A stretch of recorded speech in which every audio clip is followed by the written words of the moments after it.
বাত, কোমর বা হাঁটুর ব্যথায় কি প্রতিদিন কষ্ট পাচ্ছেন? কেমিক্যালযুক্ত ওষুধ খেয়ে কিডনি নষ্টের ঝুঁকি নিচ্ছেন? বাত ব্যথা, কোমর ব্যথা, হাঁটু, ঘাড়, মেরুদণ্ড কিংবা পুরনো আঘাতের যন্ত্রণায় আপনি কি অস্থির? প্রতিদিনের কাজ, নামাজ, অফিস কিছুই ঠিকভাবে করতে পারেন না?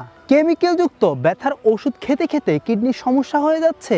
তাই আলহাম নিয়ে এসেছে ওয়াকফাস্ট, শতভাগ প্রাকৃতিক উপাদানে তৈরি আয়ুর্বেদিক ওষুধ। সেবনের 1 ঘন্টার ভেতরে কার্যকারিতা বুঝতে পারবেন ইনশাআল্লাহ, যা ভিতর থেকে ব্যথার মূল কারণ দূর করে দেয়। এর প্রতিটি উপাদান সম্পূর্ণ প্রাকৃতিক উপাদানে তৈরি, যেমন হাড়জোড়া, গুগ্গল, কুশিলা, রসুন, ইরান্দামূল, লাক্সা, নির্গুন্ডি সহ কিছু মূল্যবান সামুদ্রিক উপাদান। এই উপাদানগুলো আপনার শরীরের প্রয়োজনীয় হরমোন ও ক্যালসিয়ামের উৎপাদন ত্বরান্বিত করে, যা শরীরের প্রদাহ কমাতে ও হাড়ের জয়েন্টগুলোকে শক্তিশালী করতে সাহায্য করে। এছাড়াও শরীরের গুরুত্বপূর্ণ নার্ভগুলো নমনীয় করে। মাত্র কয়েকদিন নিয়মিত সেবনে আপনি ফিরে পাবেন আগের মতো শক্তি ও স্বাভাবিক চলাফেরা।